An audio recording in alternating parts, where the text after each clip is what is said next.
So it is starting to seem like Ter Stegen wants to fight for his position because it has been said that Hansi Flick and Marc-André Ter Stegen recently had a meeting discussing like what was going to happen, what's going to happen for the next 2 or 3 months. Is Marc-André Ter Stegen going to be the number one goalkeeper? Is he going to stay, or is he going to be the second to third choice at FC Barcelona? And this was a meeting that was held earlier on Friday before the preseason that is going to be coming up in about 5 to 7 days from today. And according to Cat Radio, they have claimed that the two did have and discussed this meeting for the future. And Hansi Flick stated that, Ter Stegen, we value you. We think that you are an amazing goalkeeper, but just understand that we have signed Joan García for a reason. He's here for a reason. He is here because we think that he is our number one goalkeeper. And that is why we spent 25 million euros on the player.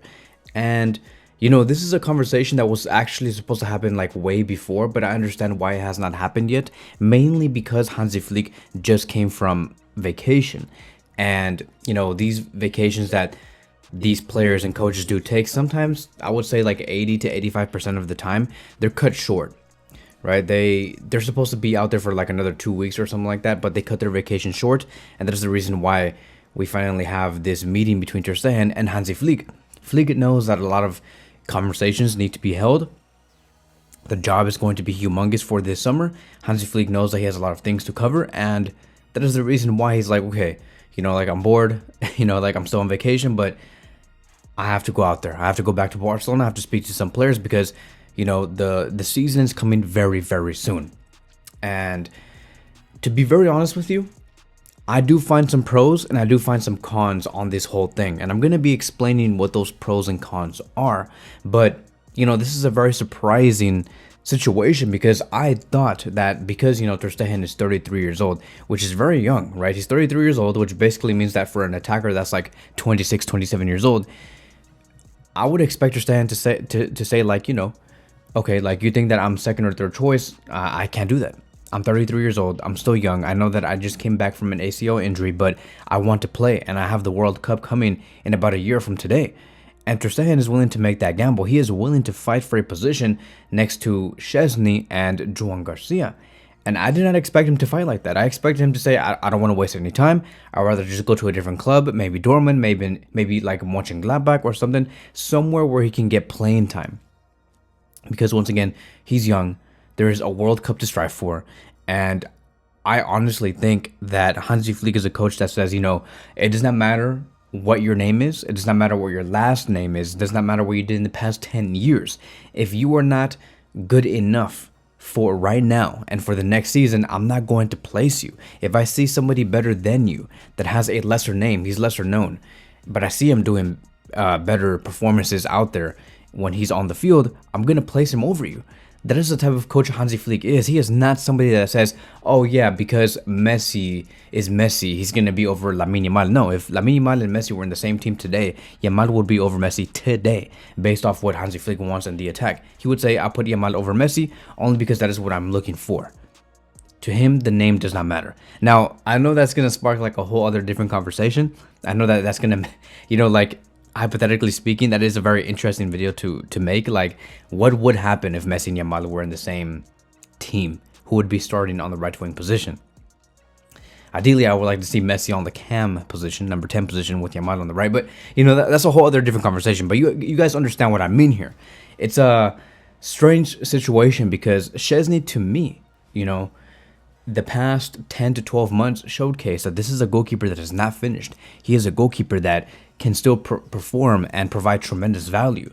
Joan Garcia looks more athletic than ever, and we need an athletic goalkeeper. We knew that one of our weaknesses at the back was we needed a goalkeeper that can run out from their goal and to go out there and go for the ball when the opposition is making a long ball over our defensive line. And we need to be able to have goalkeepers that are sweepers, somebody who can run as fast as possible, somebody who is good at receiving the ball with their hands and then throwing it immediately right after to go on the counter.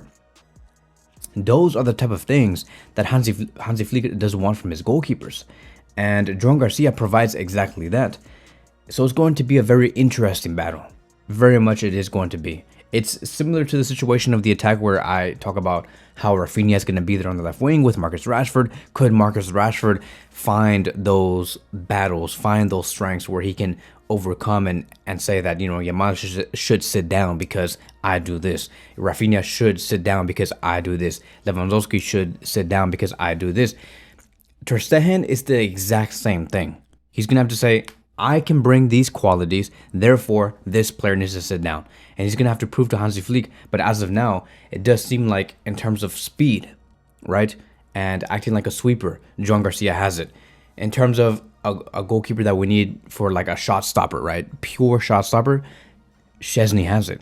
What do you have, Ter Stegen? What do you have, right? So let's talk about the pros and cons. Starting with the pros. I think that overall, it does turbocharge everybody's performances. The fact that we're going to be having no undisputed number one starter in the goalkeeper position as of now, because we have not started the preseason, is a good thing. The fact that we have Ter Stegen, Joan Garcia, and Szczesny training at maximum intensity, it's going to give Hansi Flick a very good problem, right? Another thing is going to be the fact that I think that we have the goalkeeper position fully covered for the now and for the future. We have one for the now, which is Szczesny and Ter Stegen, because they have the experience, and for the future, right? Joan Garcia is the future. And I think that it does also further improve our injury situation, right? It's going to bulletproof all injuries in the goalkeeper position. And lastly, like we have discussed, I think that this is a culture reset. Something that, he reset it about 10 to 12 months ago, where Flick is signaling that, okay, if Ter Stegen is going to be staying, right, it does not mean that Ter Stegen is going to get the number one position just because he has been here for 10 years and because of his last name, right? It's going to be Joan Garcia in the number one position because that is the plan. The competitiveness is going to be welcomed, but it does not mean that Ter Stegen is going to get the number one position. Szczesny most likely will be the second place, and that's it. All the players, right, are going to be looking at this and saying, oh my God, bro, like Ter Stegen, the one that has been here since 2014, the one that is mentoring us, the captain. You're telling me that this guy got sat down by Joan Garcia just like that? So, oh my God, bro, like, how am I ever going to be safe in my position? Anybody can take my position at any moment. And that's a good thing, right? Because that allows for the players to understand that everybody needs to work hard and be very intense all the time, 24/7 in training, in games, when you're eating, eat intensely, right? That's just how it is. Okay, so now the cons, right? Let's talk about the cons for a second, because I think that, like, as much as I love FC Barcelona, I am somebody that kind of hates to talk about the negatives on this club because I just don't want any negatives to happen in this club. But we also have to keep in mind that these things could happen, and that's just how it is. Now, maybe, right? Maybe Ter Stegen might say, I'm going to stay, but, moving forward, if I don't have any minutes moving down the line, I just don't want to really be part of this team. And that's just going to create a negative energy, right? We don't want that. Ter Stegen can take this in a very bad way. I hope that Ter Stegen, as a professional as he is, stays and he says, I'm going to compete for the position and nothing more. And, he's quiet, right? He's quiet. I don't want to hear in about like 6 or 7 months from right now where we hear reports about Ter Stegen saying that, he tries so hard in training that he doesn't understand Hansi Flick. He doesn't understand why he's not getting more minutes. Bro, we told you before, right? We told you before, and Flick told you, that's why this meeting was held, that you are not the number one choice and that Joan Garcia is going to take the number one position, and the competitiveness, the challenge will be welcomed. But if you're not good enough, you're going to stay as third solution in the goalkeeper position. I don't want to hear anything about like Ter Stegen having these locker room problems, the fact that there's a lot of tensions and pessimism going on. I don't want to hear that. It's another Ansu Fati situation, in my opinion, that could unfold, right? We told you to leave, but you did not want to leave. You wanted to compete for your position. Now you're eating the bench. And that's another thing, right? It's like Ter Stegen, I know that he does not get paid the most, but he still takes out a good amount in terms of wages. And the fact that he's going to be just eating the bench and not doing anything else, because how the hell are you going to share all minutes in 60 matches as a goalkeeper, right? I just don't understand how you're going to pay a player like Ter Stegen that much and then have him sit on the bench 99% of the time. It doesn't make any sense. So there is some cons here.